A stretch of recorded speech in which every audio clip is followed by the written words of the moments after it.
So it's been a hot minute. I recently started on a new adventure in my life.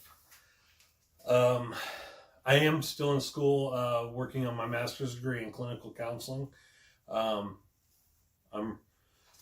enrolled at Northwestern University doing the online classes. I just finished my first quarter there. I'm on winter break right now. But it hasn't really been much of a break. And that's because I recently started substitute teaching at a local high school, middle school. And this Friday I'll be substitute teaching for a first grade class as well. And then next week I'll be substitute teaching for a special education class. So it's had its ups and downs, a little bit of a learning curve, but not too bad. I have found that I enjoy teaching sixth graders a lot more than high school, which I thought I would enjoy high school a lot more because, I thought maybe I'd be able to relate more to high schoolers, being that I'm 40 years old. But no, sixth graders are a lot more fun. Yesterday I subbed for the chorus teacher, and the chorus teacher starts out with middle school chorus and then high school chorus, then back to, then she goes to middle school computers, and then up to high school study hall, then middle school chorus again, back to middle school computers. So I was running all over the building yesterday. And while I really enjoyed teaching the sixth graders, high school chorus was probably my second favorite. I received a compliment at the end of the day yesterday from the band director because I had to return the sub binder to the chorus room. And she told me that I really impressed her because I actually got the chorus to sing out rather than being really quiet and not very lively. So that made me feel really good, I started right before Thanksgiving, and I subbed for a ag science class for 2 days. Then I subbed for a study hall, which I didn't really care for the study hall at high school. Particularly one class was very... High schoolers, for the most part, I've found are very difficult. They want respect without giving it in return, and they want you to respect them right off the bat, and they feel like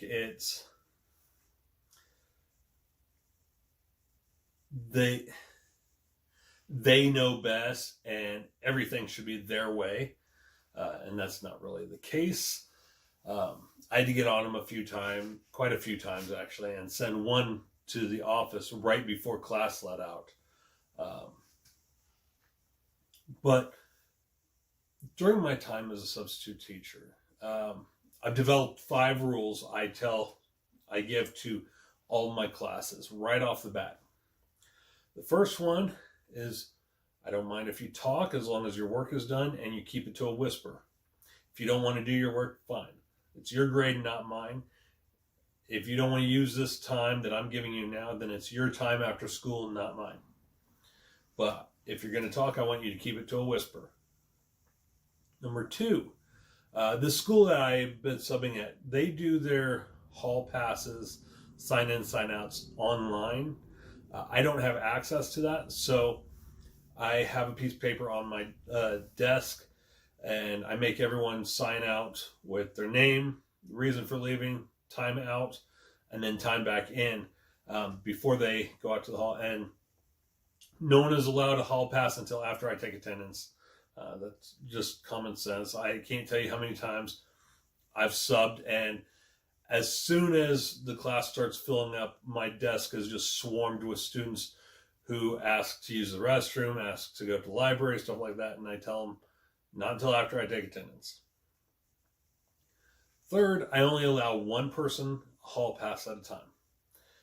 If multiple people are coming up to me asking me for a hall, if they can go use the restroom, go to the locker, library, I say, all right, you got to wait your turn.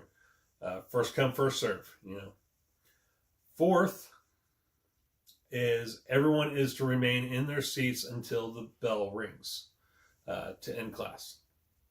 I can't tell you how many times, 3 to 5 minutes before class ends, kids will get up, they'll start talking, and they'll start packing their bags and lining up at the door. And I'm like, no, sit back down. You guys are to remain in your seats until the bell rings. You can load up your bags from a seated position. I had to do it in high school. You can do it too. That was one of the reasons why I had to send a student to the office right before class ended when I was subbing for study hall. Because I told him this and told him to keep it to a whisper, even though the class was about to end. And he kept wanting to backtalk me and say that, you know, well, they do this all the time. And I'm like, well, I'm not here all the time. This is my class today. You're going to follow my rules. My fifth and final rule is no bullying.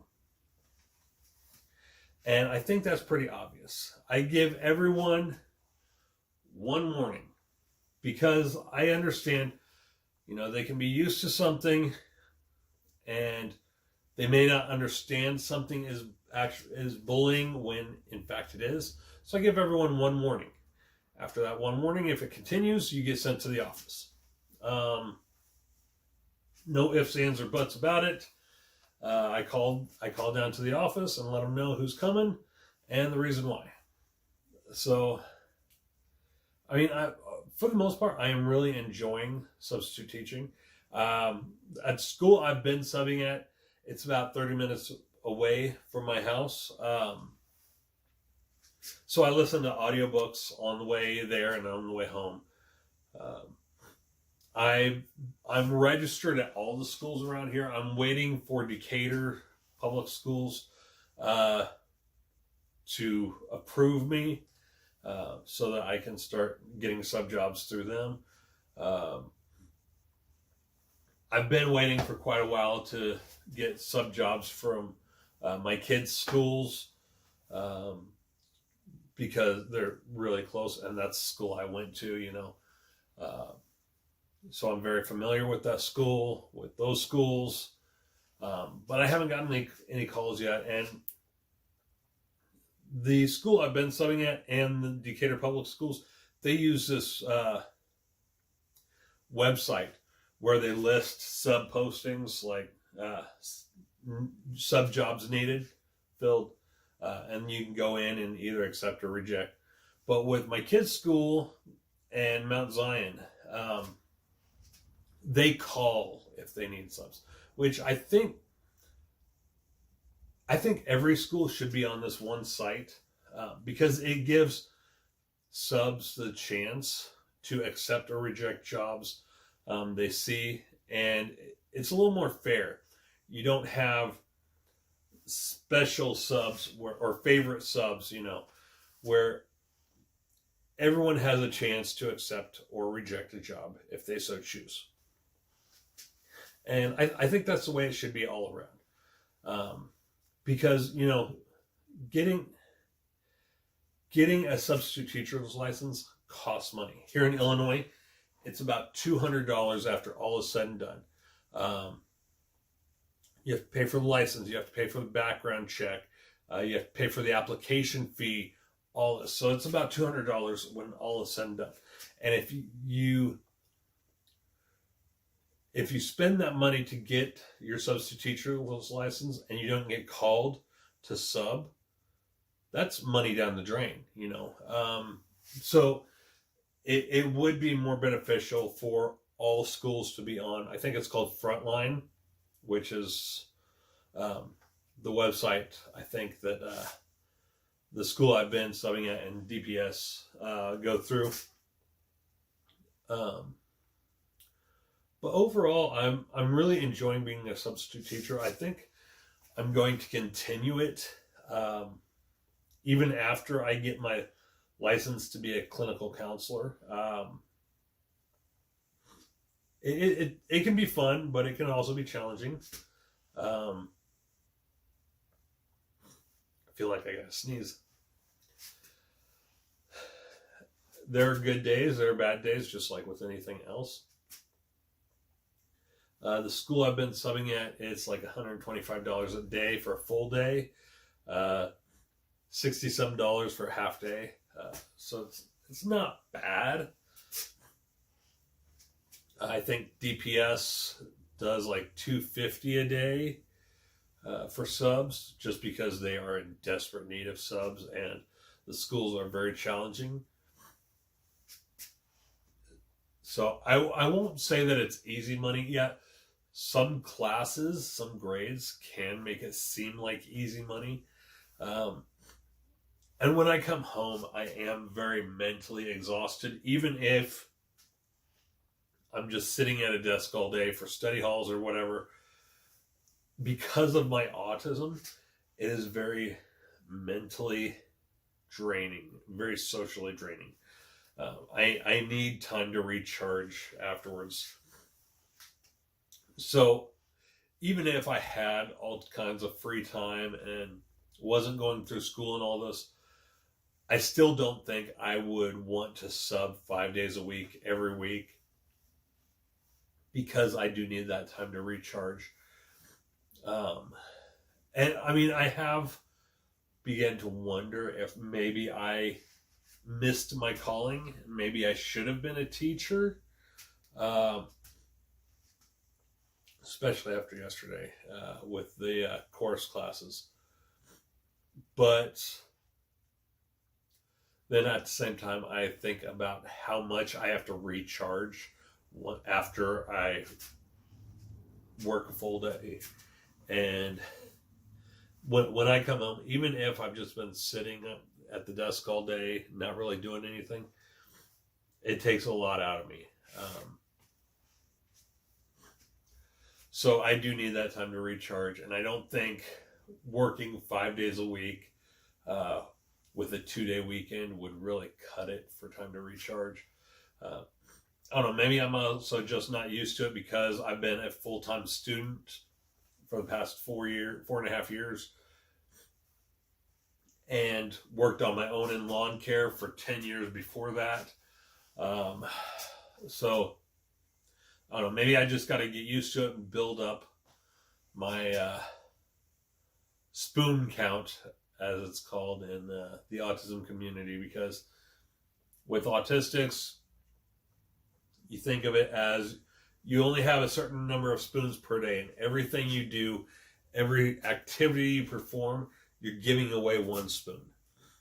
And when you're out of spoons, you have to wait for those spoons to be refilled. You can't just reach in and grab more. You gotta wait for those spoons to be returned to you. It's called spoon theory. And that's how it is at the end of the day, substitute teaching. It's draining. So that's why usually whenever I sub, I do one at the beginning of the week and one at the end of the week. Sometimes there are 2-day stretches where I'll accept, and then I'll have the whole rest of the week to kind of recharge. But yeah, let me think. What else has been going on? Not really a whole lot. Still working out whenever I can. It's really cold in the garage, so I usually have to wait for the heater to warm up. We're getting ready to have a Christmas party this weekend. Our our annual Christmas party, and we invite a bunch of our friends over and have like a Christmas dinner together to celebrate the holidays. Other than that, I don't really think a whole hell of a lot's been going on. Let's see.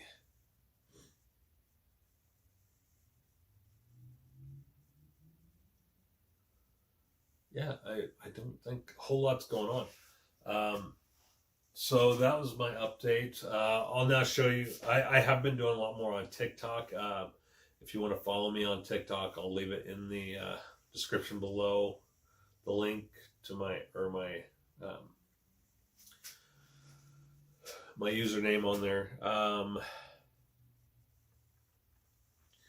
And now I'll show you some of my video clips I've done from as a substitute teacher.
On the piano in here, and of course today.